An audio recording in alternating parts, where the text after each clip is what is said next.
Wesh YouTube, comment vas-tu? Je te retrouve... T'es mon mug? C'est Mafia. Vraiment, il est trop moche, mais c'est Muty.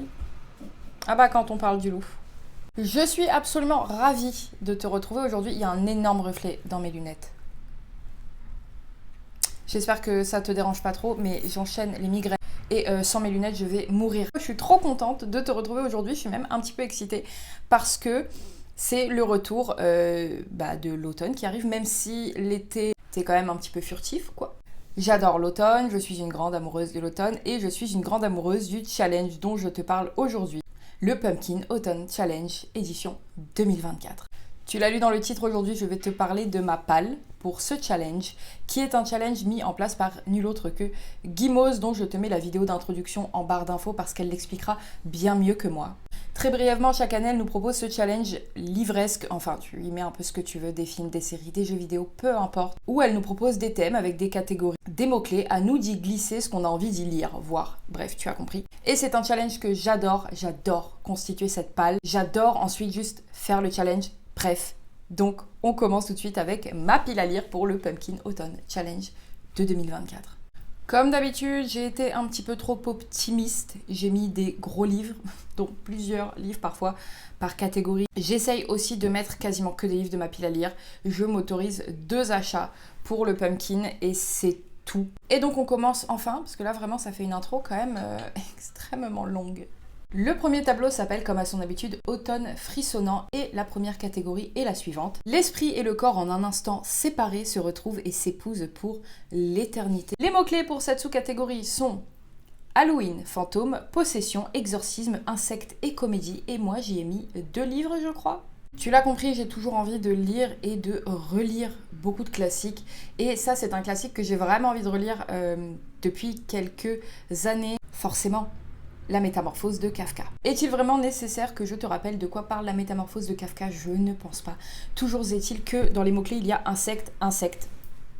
La métamorphose, évidemment, d'autant plus que c'est un petit texte. Et vu qu'autour, j'ai mis quand même pas des si petits livres que ça, je me dis qu'un texte court que je connais d'autant plus déjà, c'est pas bête en fait.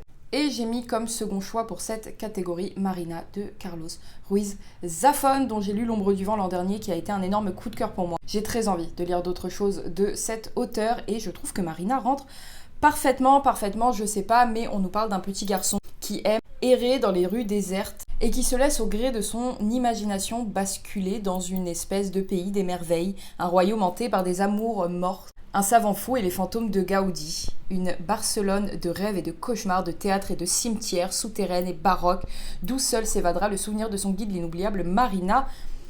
Voilà, on nous parle de fantômes, ça passe. La deuxième catégorie s'appelle Fenêtres cassées, portes ouvertes et les mots-clés sont horreur, huis clos, piège, peur, suspense, thriller et créature. J'ai mis tout d'abord Né d'aucune femme de Franck Bouis, je pense qu'on dit que j'ai ici au livre de poche, je ne comprends pas très bien le résumé. De toute façon, on commence à se connaître, tu sais que les résumés et moi, ça fait 2. Dans ce livre, apparemment, on va tenter de retracer l'histoire de Rose à travers ses cahiers, ceux dans lesquels elle a raconté son histoire, cherchant à briser le secret dont on voulait couvrir son destin. C'est apparemment une espèce de thriller. Bref, j'ai envie de lire, ça passe là, thriller, c'est bon pour moi. Et j'y ai également mis La Dame en blanc de William Wilkie Collins, que je ne vais pas tarder à recevoir. Pareil, je connais pas trop l'histoire, je sais simplement que c'est un classique absolu du genre.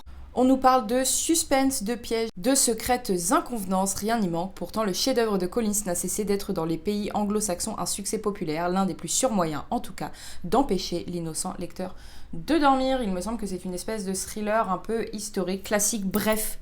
Je n'y connais rien, tu sais que j'ai envie de lire plus de thrillers et de vraiment m'intéresser un petit peu plus au genre et je pense que c'est une très bonne porte d'entrée. Donc voilà. La catégorie suivante s'appelle Le crâne qui parle et les mots-clés sont gardien, cimetière, squelette, zombie, médiéval, sorcière et alchimie. J'ai clairement là aussi un peu tout rentré de force. Comme premier titre dans cette catégorie, Le fort intérieur et la sorcière de l'île Moufle de Stella Benson. J'ai très envie de découvrir la plume de Stella Benson depuis un moment.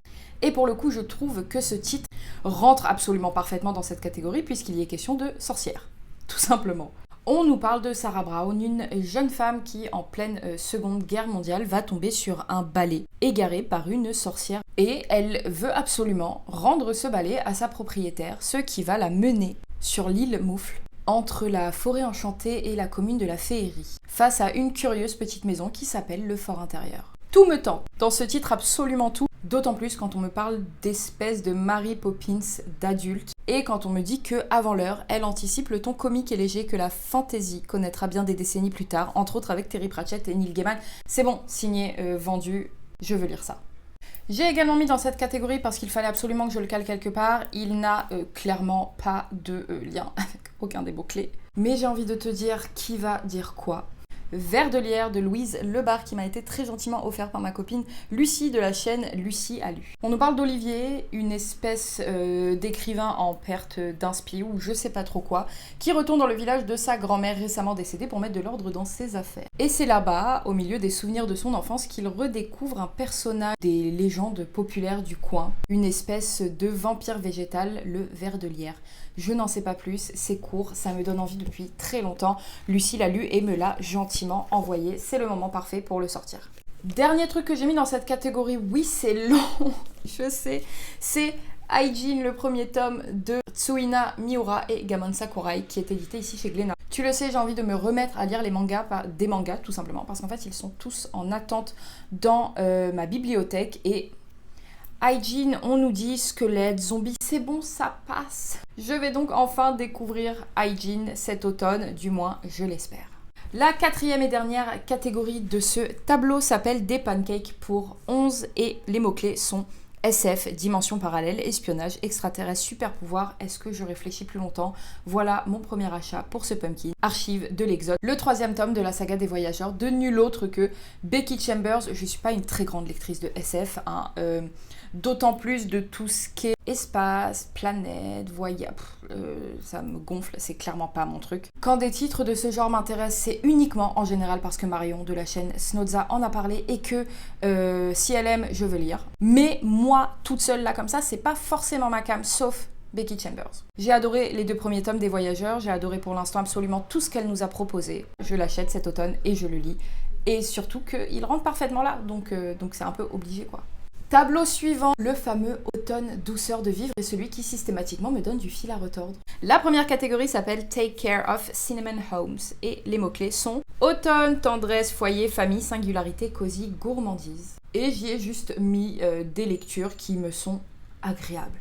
J'y ai tout d'abord mis le tome 3 de la passe miroir qui s'appelle donc La mémoire de Babel de Christelle Dabos que je n'ai pas lu cet été.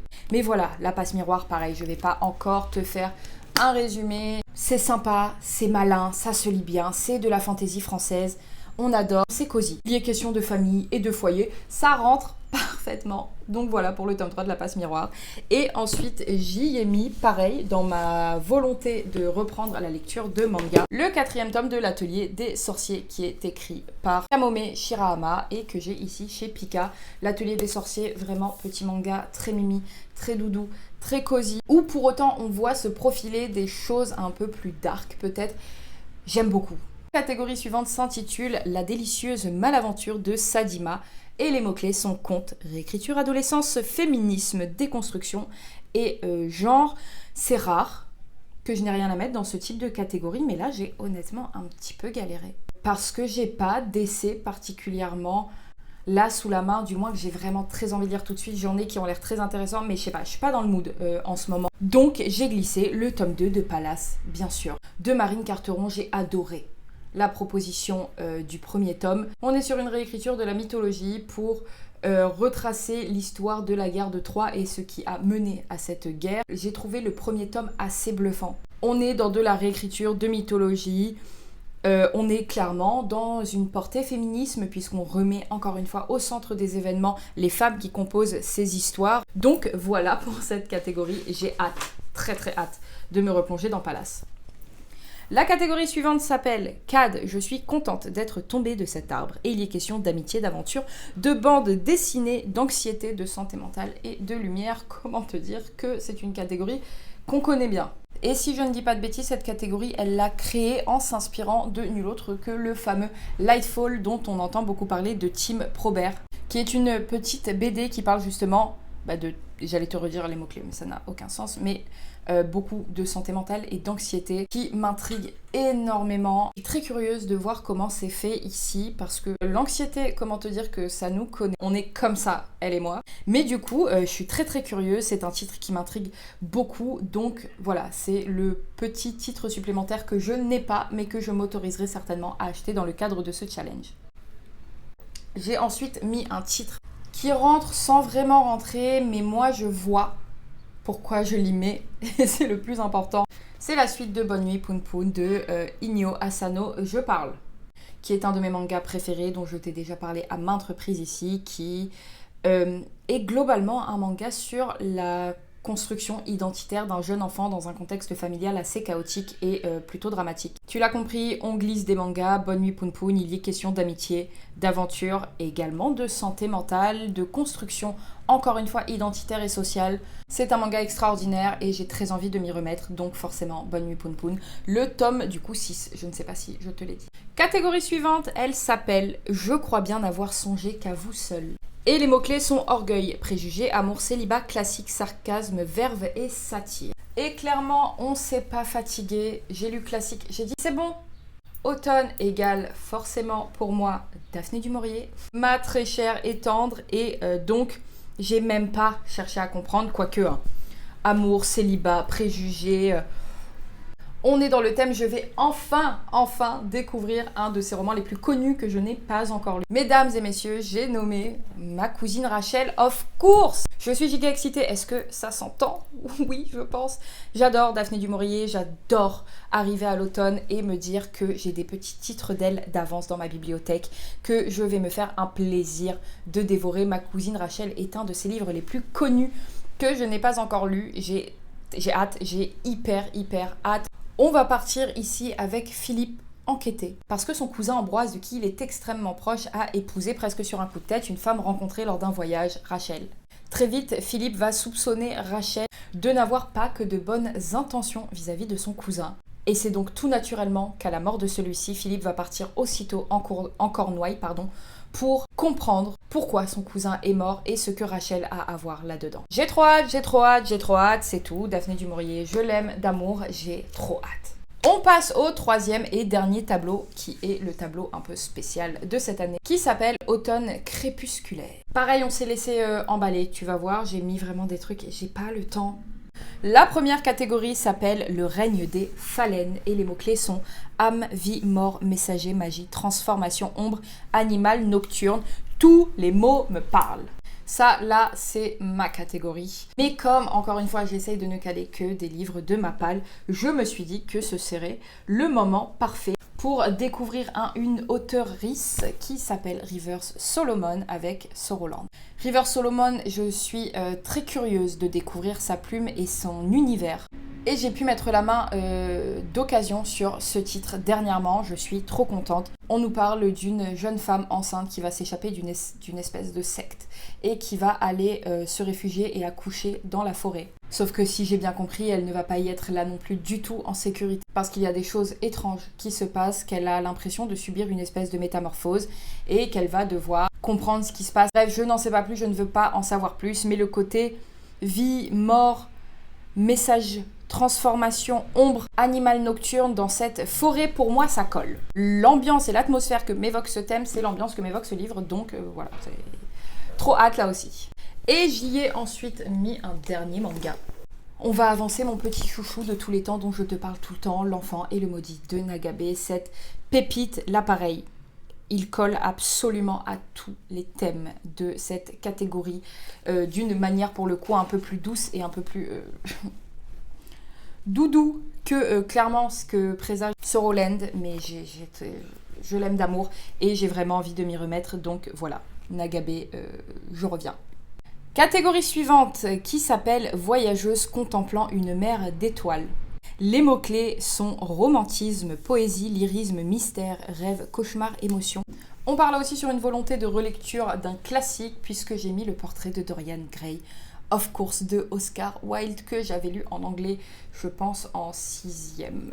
Et clairement, du temps s'est écoulé depuis la 6e, beaucoup de temps. Je l'ai depuis récupéré en français, je ne l'ai toujours pas relu en français du coup. Et j'ai très hâte, franchement ça passe. Et j'ai mis dans cette catégorie, ça pareil, vraiment, est-ce que je t'en parle dans une vidéo sur 2 ? Je pense. Vraiment parce que je voulais caler ce livre et que j'aurais pu le glisser dans chaque catégorie parce que tout le monde m'interrompt en fait, même les moucherons maintenant. Je disais que je comptais le lire cet automne, que je l'aurais mis de toute façon dans n'importe quelle catégorie. Et donc là, je ne me suis même pas fatiguée. Il y a mystère dans les mots-clés. Le mystère du lac de Robert McCammon, qui est donc l'ancienne édition de Zephyr, Alabama. Roman initiatique autour de mystères qui se produisent dans un lac. Pareil, je ne veux pas en savoir plus. C'est un texte qui me donne tellement envie que je te l'ai dit dans une de mes précédentes vidéos. Que je freine un petit peu sa lecture de peur d'être déçue. C'est le moment, cet automne il sort, c'est bon. Et j'ai très hâte de rencontrer le jeune Cory et d'aller me perdre dans les méandres de l'Alabama. Avant-dernière catégorie. Le nom de la catégorie est La chute de Laure Ailey et les mots-clés sont ange, déchu, éthéré, prophétie, mémoire, roman choral, fleur, envoûtant, évanescent. J'y ai évidemment mis Diamant de Vincent Tassi. Je ne sais pas grand-chose sur ce livre, comme d'habitude. Oui, il est vrai. Et je ne veux pas, comme d'habitude, en savoir plus. Donc je vais enfin sortir Diamant de ma palle. Et pareil, c'est un livre qui m'intrigue tellement que j'ai extrêmement hâte. La dernière catégorie de ce challenge s'appelle le crépuscule des Cides. Je sais plus comment on dit. Les mots-clés sont elfes, démons, crépuscule, mythologie, légende, petit peuple, fantaisie, nature. Vraiment, ce tableau, tout me parle. Pareil, j'aurais pu y glisser 1 milliard de livres, mais il y a un livre que j'ai reçu et que je veux absolument lire là. Tant qu'il fait un petit peu beau encore, tant qu'il fait un petit peu chaud, où il y est clairement question de démons et de crépuscule. Est-ce qu'il ne serait pas temps de découvrir Tiffany McDaniel avec L'été où tout a fondu ? Tiffany McDaniel, c'est une autrice dont on parle énormément sur les réseaux sociaux que je n'ai encore jamais lu. J'ai également reçu Betty. Clairement, je m'attends déjà à Chialax. Mais L'été où tout a fondu m'attire tellement, mais tellement que je me devais absolument de le caler. Si j'ai bien compris, c'est l'histoire d'un procureur qui s'appelle Autopsy Bliss et qui va inviter le diable dans sa petite ville. Il s'imagine déjà voir arriver une espèce de démon cornu tout de rouge, vêtu, et pas du tout. C'est un jeune homme noir, sale, qui arrive. Ce jeune homme va se voir hébergé par une des familles et malgré son apparence de petit garçon tout à fait normal, il va bien amener avec lui l'obscurité. T'as vu comment je cale les mots-clés pour que vraiment ça fonctionne ? Purée, c'est même pas l'obscurité, c'est le crépuscule. Bon, j'ai tenté, vraiment... On notera quand même l'effort. On est arrivé à la fin de la vidéo. J'ai actuellement 56 minutes de rush. Et j'espère que cette vidéo t'a plu. J'espère que ça t'a inspiré. Peut-être si tu comptes faire le challenge, n'hésite pas à me dire toi si tu le fais, qu'est-ce que t'as mis, dans quelle catégorie, si on a des titres en commun. N'hésite pas à me dire aussi si tu as lu certains de ces titres. Merci beaucoup d'avoir passé ce moment en ma compagnie. Moi, je te retrouve très bientôt pour une prochaine vidéo. Et certainement du coup un book haul parce que for once, j'ai des choses à montrer. Et du coup, d'ici la prochaine fois, prends bien soin de toi et bonne fin d'été à toi.